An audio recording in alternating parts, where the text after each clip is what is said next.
Tous? Ça marche bien, vous m'entendez? Good. Ce matin,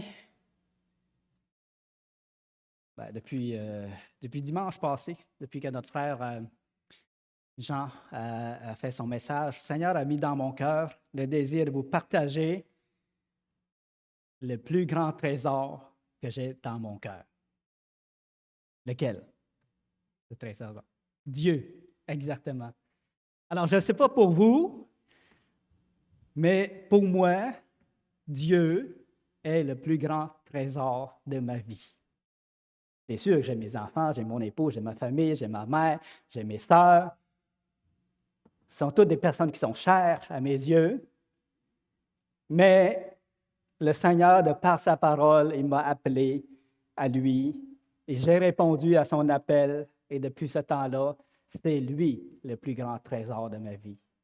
Sans renier toutes les autres personnes qui sont chères à mon cœur, le Seigneur, c'est celui, c'est lui qui est le plus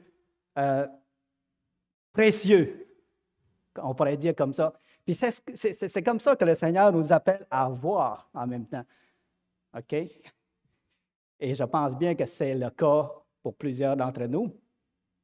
Et donc, au début, quand j'ai commencé à préparer le message, j'avais titré mon message « Mon Dieu, mon Dieu ». Mais là, je l'ai changé par après pour pas que ça soit confondant avec « Mon Dieu, pourquoi m'as-tu abandonné ?» Alors, ce n'est pas ça que je veux vous présenter. C'est plutôt « Mon Dieu, dans le sens « Tu es mon Dieu, tu es mon trésor, tu es mon bien, tu es ma force, tu es mon roi. » Okay? C'est dans ce sens-là que j'aimerais le présenter. Puis le but de ce message-là, vous allez voir que c'est pas, ça va s'étendre sur plusieurs dimanches. C'est comme ça que je vois ça. Le but à chaque fois, ça va être d'insister sur l'importance d'avoir Dieu dans sa vie. Ça, c'est le grand but de tout le message que je vais préparer en relation avec ce titre-là, « Mon Dieu, mon roi ». Vraiment, le but, c'est d'insister sur cette importance-là. Je sais que plusieurs d'entre vous avez déjà le Seigneur dans votre vie, puis gloire à Dieu, béni soit le Seigneur parce qu'il vous a touché et il est aussi devenu votre trésor, votre Seigneur et votre roi. Et dans ce cas-là, je vous invite à le célébrer et à le louer et puis à le remercier pour ce grand cadeau-là qu'il vous a fait. Et pour ceux qui ne l'ont pas encore reçu, eh bien, mon invitation chaleureuse, une invitation, je pourrais dire, de la plus haute importance, c'est de le recevoir dans votre vie, dans votre cœur. Alors, ça va être ça, le but de ces messages-là. Comment ça veut dire quoi, avoir Dieu dans sa vie? J'aimerais continuer avec ça parce qu'à un moment donné, un frère m'a dit, écoute, tu parles d'accepter Dieu, mais il y a des gens qui ne savent pas trop c'est quoi accepter Dieu. Alors, j'imagine qu'avoir Dieu dans sa vie, ce n'est pas tout le monde qui sait c'est quoi avoir Dieu dans sa vie. OK? Donc, c'est quoi exactement? Eh bien, c'est premièrement reconnaître qu'il est le Dieu Tout-Puissant, qui a créé toutes choses, qui nous a créés en même temps. De reconnaître qu'on a besoin de lui, OK? De reconnaître qu'on est pécheur perdu parce qu'on ne peut pas satisfaire à sa sainteté. Donc, de reconnaître ça, qu'on est, premièrement, qu'il est le Dieu Tout-Puissant, puis de reconnaître qu'on est déchu, pécheur perdu, et que là, on a besoin de lui pour être en communion avec lui, pour pouvoir aller au ciel avec lui. Se repentir, puis venir à lui. Et dire qu'il est, le recevoir, l'accepter dans notre corps comme étant notre Seigneur, comme étant notre Dieu, comme étant notre Sauveur. Et dès lors, marcher en conséquence avec sa volonté. C'est ça, avoir Dieu dans notre vie. Et il y a beaucoup d'avantages à faire cela. Ceux qui ne l'ont pas encore reçu, je vous fais une invitation de la plus haute importance de le recevoir dans votre vie parce qu'il y a beaucoup d'avantages à le recevoir dans votre vie. À chaque fois qu'on va parler de Dieu, là, il y aura toujours un motif, une raison pour le recevoir dans notre vie. Quand même qu'on le prononce directement ou indirectement, Martin en a parlé abondamment. Il est le Créateur, il a fait toutes choses. Sa miséricorde dure à toujours. Jésus est venu mourir pour nous. Beaucoup de motifs, beaucoup de raisons qui font en sorte que il y a beaucoup d'avantages à venir à le recevoir dans notre vie. Et ce matin, j'aimerais tantôt, après la prière, commencer avec l'histoire de Jacob. Comment que lui, à une étape précise de sa vie, là, il a découvert que, wow, Dieu, il est mon Dieu. Il a fait de Dieu son Dieu. Dieu n'étant plus seulement le Dieu d'Abraham, son grand-père, d'Isaac, son père, mais il va être son Dieu également. On va voir ça ensemble. Alors, prions. Seigneur, grand Dieu Tout-Puissant, Père éternel, oui, Seigneur, que ton nom soit béni, soit loué à toujours, Seigneur, parce que tu es digne de recevoir l'honneur, la louange et l'adoration à toujours et à perpétuité, Seigneur. Tu es digne de venir régner dans nos cœurs et dans nos vies. Tu es digne d'être notre Dieu et notre Sauveur, notre rocher, notre Rédempteur. Tu es digne en toutes choses, Seigneur Dieu, et tu es digne qu'on se donne à toi, qu'on vienne à toi et qu'on t'adore, qu'on te donne notre cœur, qu'on te donne notre vie. Tu es digne de tout cela, Seigneur. Et ce matin, nous aimerions regarder tous ces aspects-là ensemble et le souligner, le proclamer bien haut, toutes ces vérités-là, afin que le monde entende et que le monde puisse venir à toi, Seigneur. Alors, bénis ta parole ce matin, Seigneur, je te prie. Amen. Si vous voulez tourner avec moi dans Genèse 28, 11. Vous savez, pas ce matin, mais toute cette semaine, le Seigneur a touché mon cœur à plusieurs reprises.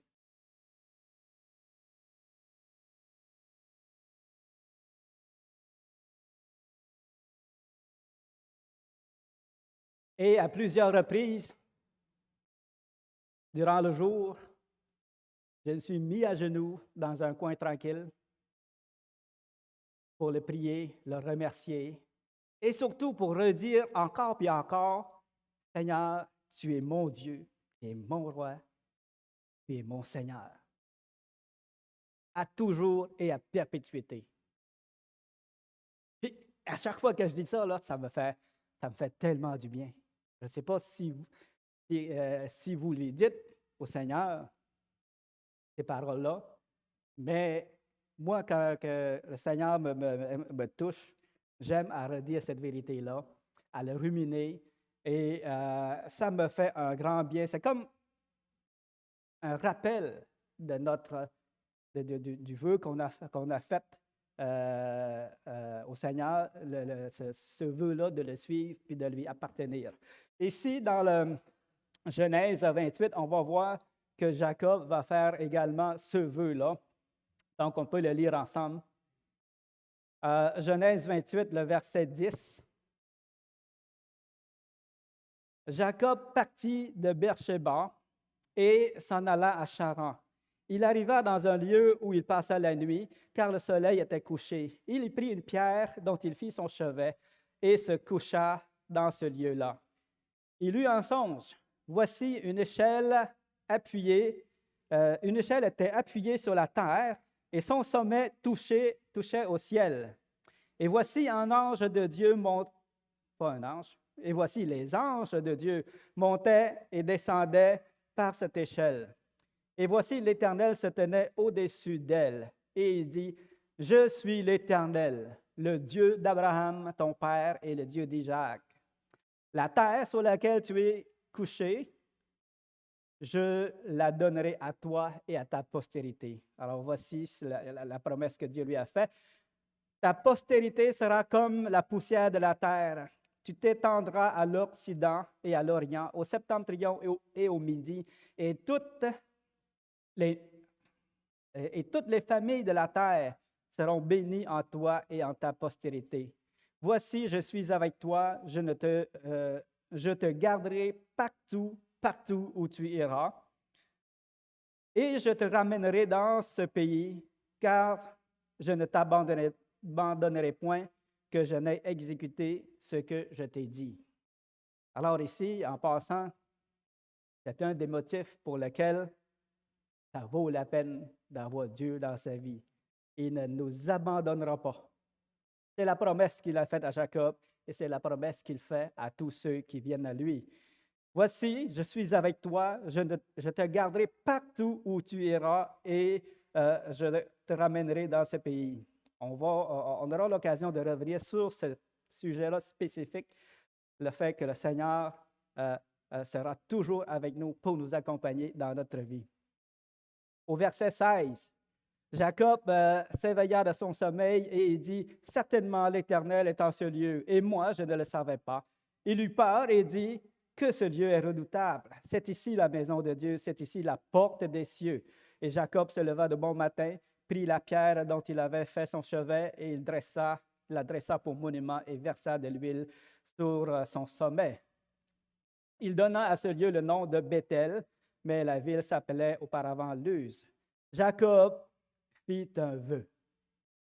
Alors voici ce qu'il dit dans son vœu. « Si Dieu est avec moi et me garde pendant ce voyage que je fais, s'il me donne du pain à manger et des habits pour me vêtir, et si je retourne en paix à la maison de mon Père, alors l'Éternel sera mon Dieu. » Alors, il a fait un vœu ici. Après avoir reçu une grande vision, vous savez, ce n'est pas tous les jours qu'on voit une vision comme ça. Et sans entrer dans les détails de cette vision-là, il a été impressionné par la révélation du Seigneur et il a entendu la promesse que Dieu lui a faite. Puis ça l'a touché, et c'est là qu'il a fait un vœu. Comme quoi que si le Seigneur est avec lui puis le garde dans son voyage, eh bien, l'Éternel sera son Dieu à toujours et à perpétuité.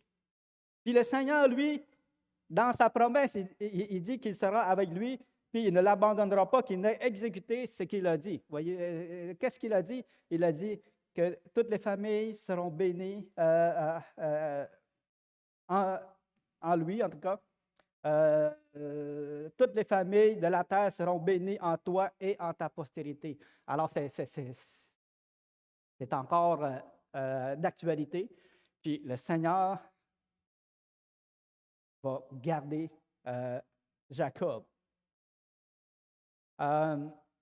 Donc, ici, vous savez, Jacob, on peut le comparer à quelqu'un qui est né dans une famille chrétienne. Ses parents, le Seigneur n'était pas venu comme sauveur encore dans ce temps-là, mais les parents de Jacob, c'est-à-dire Isaac et Rebecca, croyaient en Dieu, obéissaient au Seigneur, et ils avaient des enfants. Jacob et Ésaü étaient leurs enfants. Et jusqu'alors, ils disaient, Dieu, c'est le Dieu d'Abraham et d'Isaac, mais personnellement, ils n'ont pas fait le pas de dire que Dieu est mon Dieu. Ils ne l'ont pas reçu comme tel. Jusqu'à ce que là, maintenant, il dit, l'Éternel sera mon Dieu. Puis ça, là, c'est important que chacun de nous le fasse. Vous ne l'avez pas encore fait? Je vous invite fortement à le faire, à vous engager, comme on a dit tantôt, à recevoir le Seigneur dans votre vie. Il faut qu'il soit votre Dieu, que vous soyez son enfant. Qu'il va protéger tous les jours de sa vie. C'est le vœu le plus important que quelqu'un peut faire dans sa vie, ça. Il y a un autre vœu, les gens, deux personnes, un homme et une femme qui vont faire le vœu de s'unir ensemble devant l'Éternel. C'est important, ça aussi. Mais le vœu le plus important, c'est d'accepter le Seigneur, de le recevoir dans notre cœur, dans notre vie. Ça, c'est vraiment le vœu le plus important à faire. Il ne faut pas passer à côté de cette occasion-là. J'ai une question. Pourquoi est-ce si merveilleux d'avoir Dieu dans sa vie?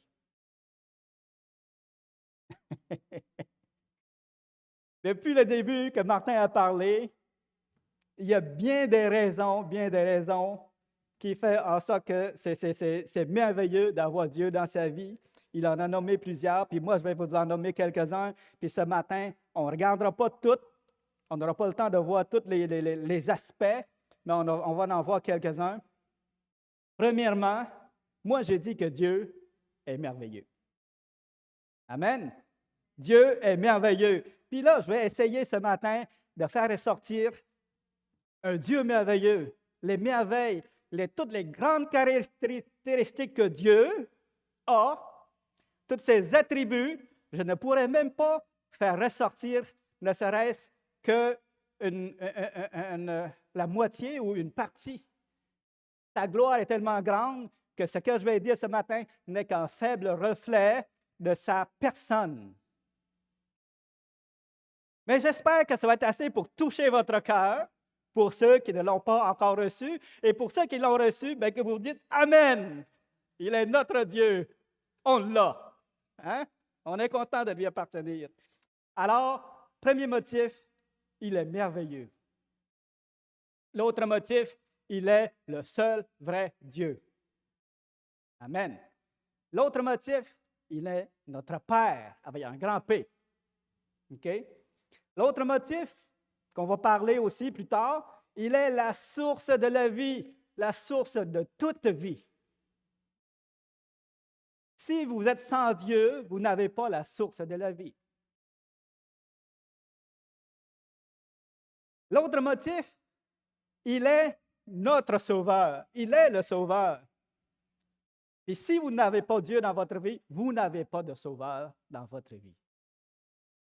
Tout simplement. Ensuite, il est l'ami suprême.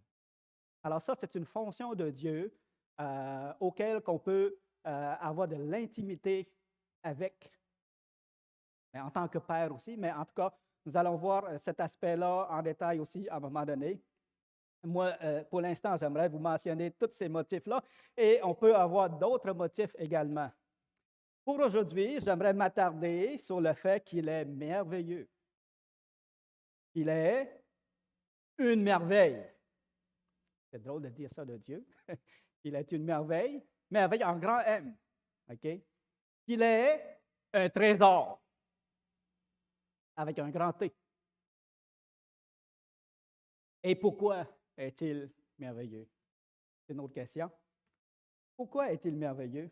Il y a beaucoup de choses, beaucoup d'aspects là aussi. Qui n'est pas fasciné par des merveilles? Quand on dit que quelque chose est merveilleux, là, ça nous fascine.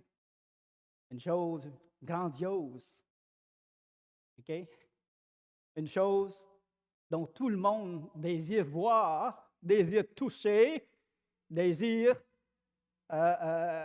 expérimenter, désire s'approcher. Il y a beaucoup de merveilles dans ce monde. OK? Puis, ce matin, affiche pas tout de suite. Affiche pas tout de suite. Ce matin, j'aimerais vous présenter quelques merveilles dans le monde. Puis on va réfléchir là-dessus ensemble. Qui connaît les 7 merveilles du monde? Quelques-unes? Quelques-unes? On va voir c'est quoi les 7 merveilles du monde. En fait, il y en a deux séries de 7. J'ai lu sur Internet qu'il y avait les merveilles du monde, les 7 merveilles du monde de l'Antiquité, puis après ça, les 7 merveilles du monde modernes. Moi, je vais vous présenter les modernes. Puis on va voir qu'est-ce que c'est. Alors, on peut l'afficher. Hey, la Grande Muraille de Chine, ça je l'ai appris dans ma recherche. Je ne savais pas que la Grande Muraille de Chine était une merveille, une des 7 merveilles. C'est le premier en liste. Puis, je n'ai jamais visité cette œuvre-là, mais je pense que c'est le seul monument qui est visible depuis l'espace. Hein? Alors, imaginez comment que, c'est impressionnant, cette muraille-là. Les hommes ont vraiment fait quelque chose de bien. OK? Je vais ouvrir ça pour être... Alors, le deuxième, c'est la cité de Pétra, en Jordanie. Ça, c'est une ville, c'est une cité taillée dans le roc, dans la montagne. C'est impressionnant. Je n'ai jamais visité ça non plus, mais c'est compté parmi une des 7 merveilles du monde moderne. L'autre chose, troisième, la statue Christ Rédempteur à Rio. Je ne sais pas comment si on peut le voir, là, comment c'est grand. Là, en bas, là, c'est la place où les gens se tiennent. C'est vraiment énorme, cette statue-là. Après ça, ici, je ne connaissais pas ça, le quatrième, le Machu Picchu, au Pérou. Qui savait ça? Que c'était une merveille? Ah, il y a quelques-uns qui l'ont. C'est bon. Après ça, de Chichen Itza, le vestige de Maya au Mexique. Alors, c'est quand même une belle construction. Ça date depuis un bout, mais ça tient encore, puis c'est spécial. Le quatrième, le sixième plutôt, le Colisée de Rome. Je n'ai jamais été là non plus. Ça doit être impressionnant quand même. Le septième, le Taj Mahal, en Inde. Le huitième, on va aller au huitième. La montagne des érables au Québec. Moi, je déclare qu'il y a beaucoup de huitièmes merveilles du monde. Hein? Toutes les montagnes qui se dressent sur la terre. Alors, c'est des merveilles que là, cette fois-là, ce n'est pas l'œuvre des hommes. C'est une œuvre de Dieu. Okay? Et ça, c'est parmi tant d'autres. Allons voir d'autres merveilles. Ah, la terre. Ça, là, mon ami, personne ne peut imiter cette création-là. C'est Dieu qui l'a fait de par sa puissance. Et ça, c'est une vraie merveille. C'est une vraie merveille. Ça dépasse de loin de ce que les hommes font. Hein? Le prochain, une autre merveille. Ah, la Voie lactée.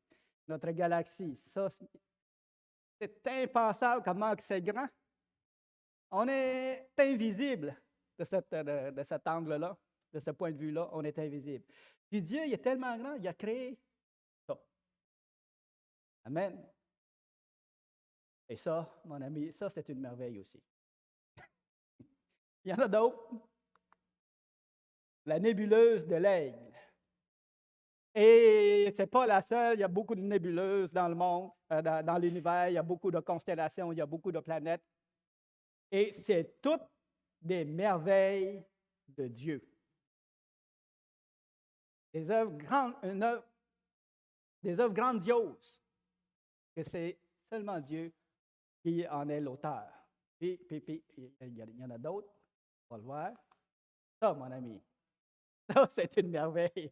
Je ne sais pas pour vous, mais il n'y a personne qui peut faire ça. C'est Dieu seul qui peut faire ça.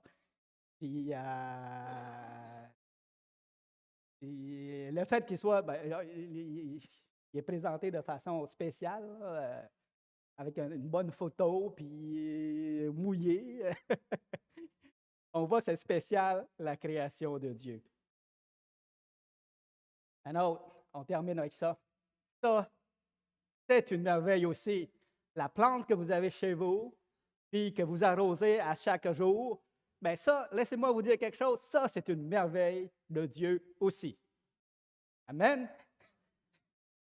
Parce que c'est lui qui a créé, puis ça représente, ici, j'ai mis en dessous là, le titre « La vie », parce que c'est ce que le Seigneur a créé, la vie sur terre. Alors, bien entendu, comme que j'ai mentionné tantôt, si je devais mettre toutes les merveilles du monde dans cette présentation-là pour qu'on puisse en parler, puis se réjouir ensemble, bon, on ne terminera pas aujourd'hui. On ne terminera pas. Alors, moi, je trouve ça fascinant. Mais savez-vous quoi?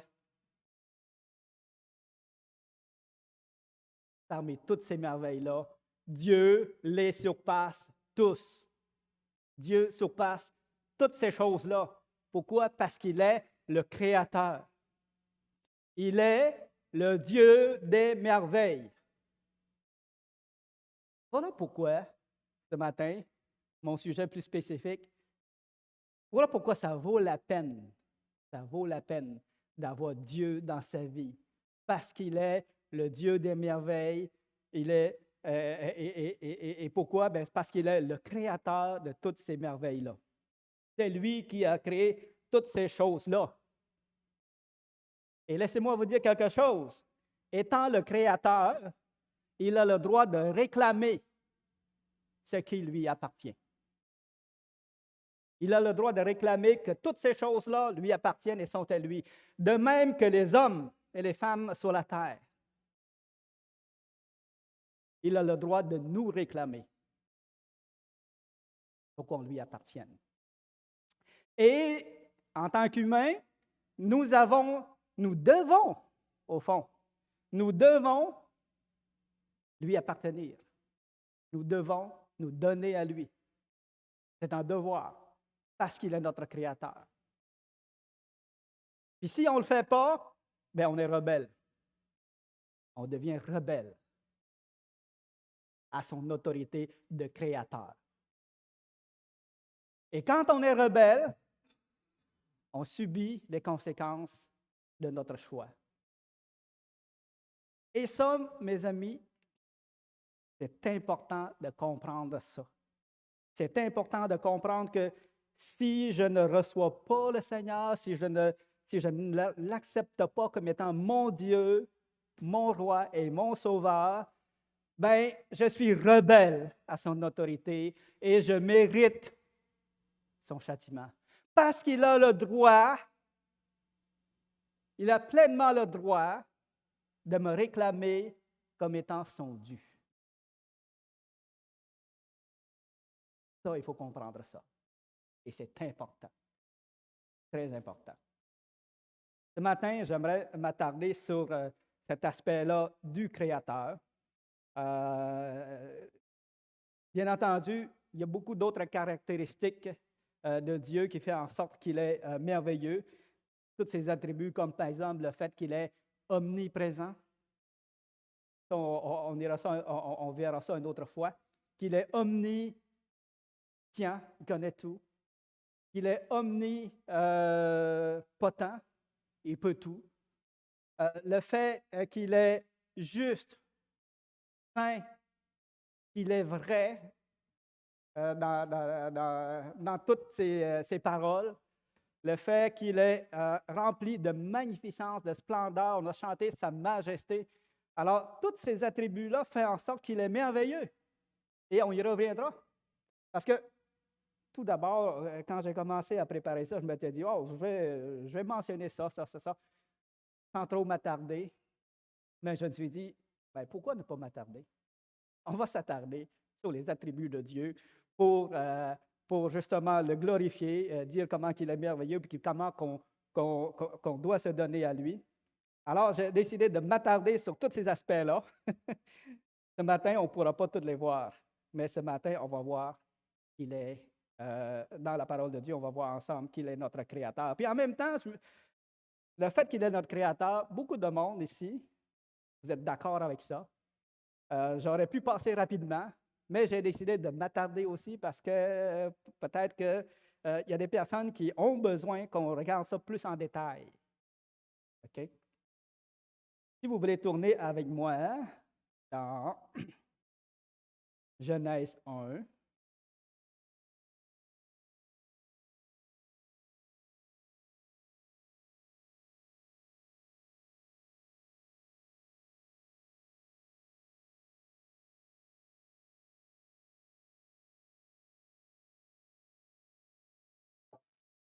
C'est un des beaux chapitres de la Bible et c'est la première page.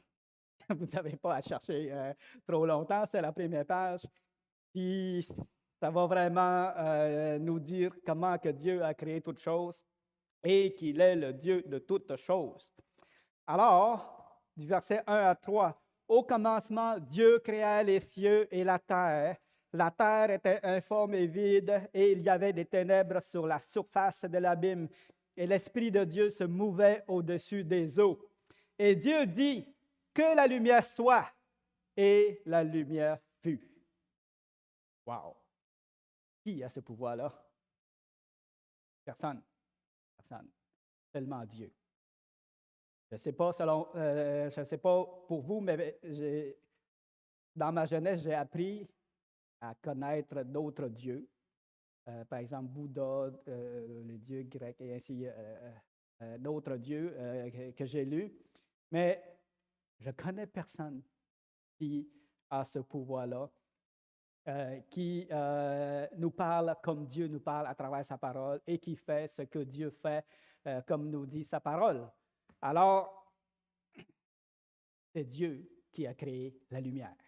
Okay?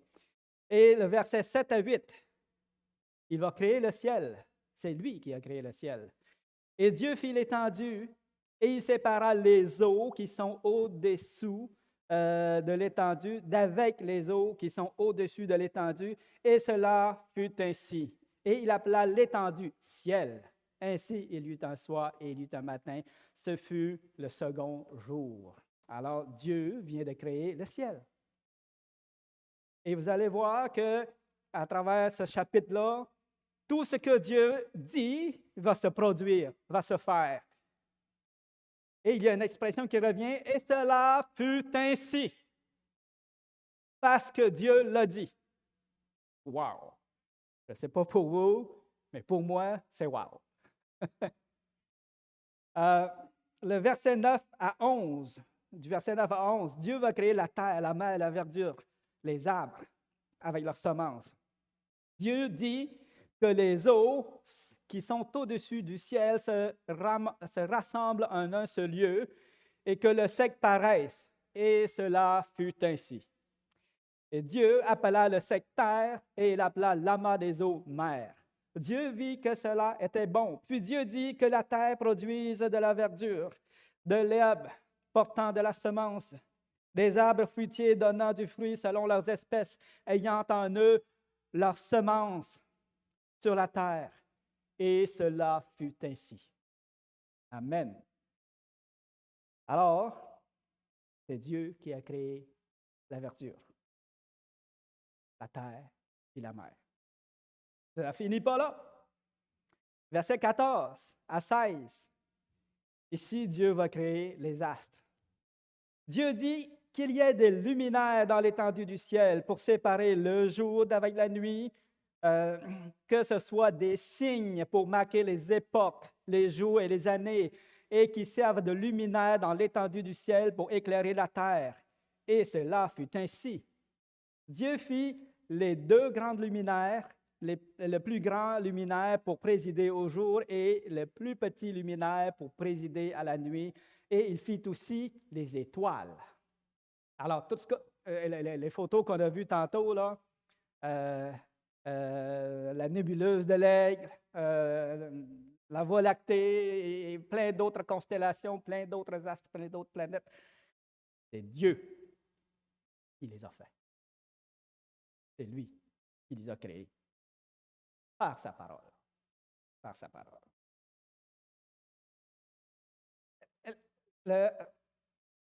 C'est impressionnant quand même le récit de la création. Ça montre vraiment la puissance et la sagesse de Dieu. Okay? Versets 20 à 22, il va créer les poissons de la mer et tous les oiseaux du ciel.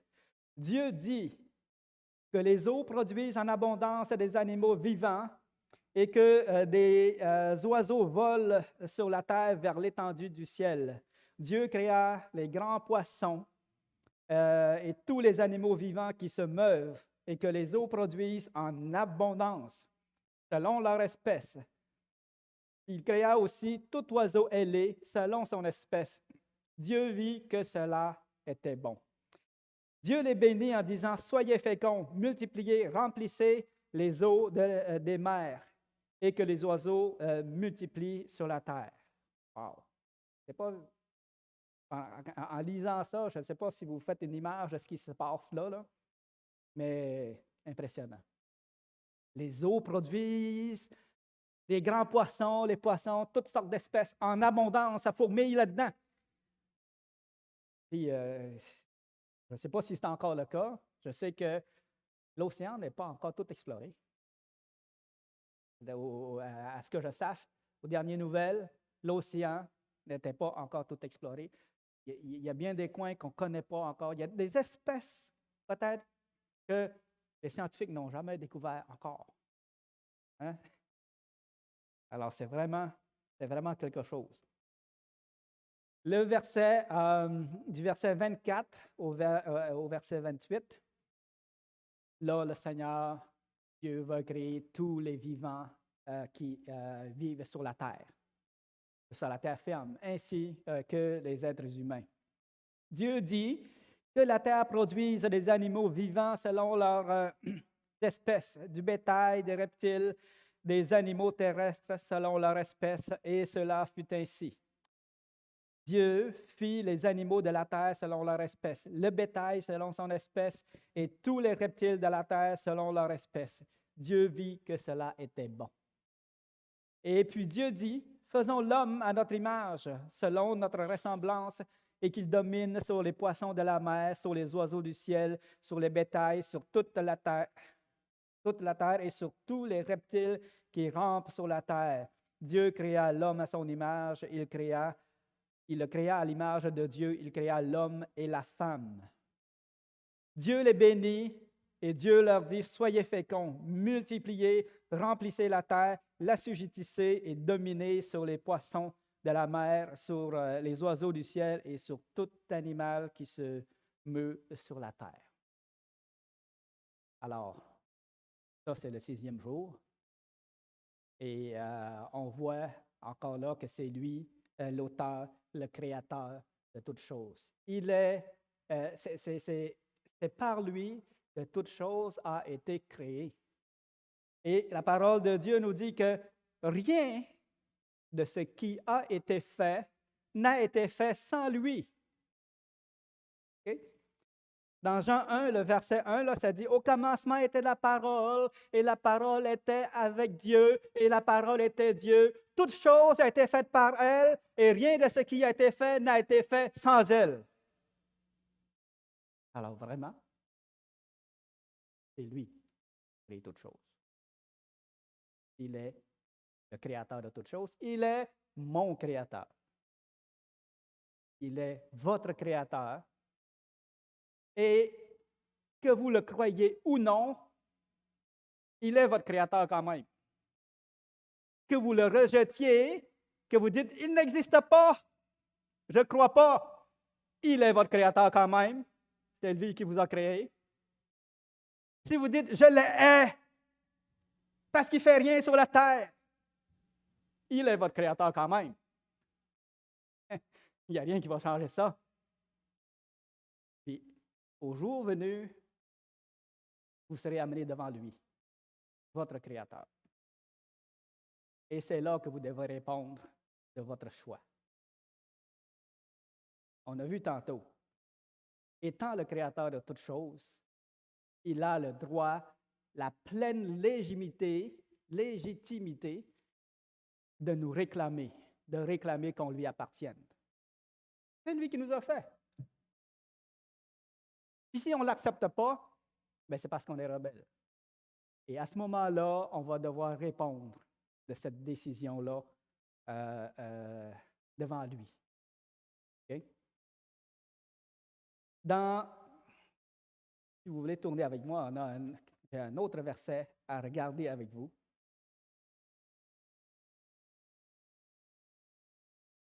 Dans Apocalypse 4, le verset 9, et je vais terminer avec ça.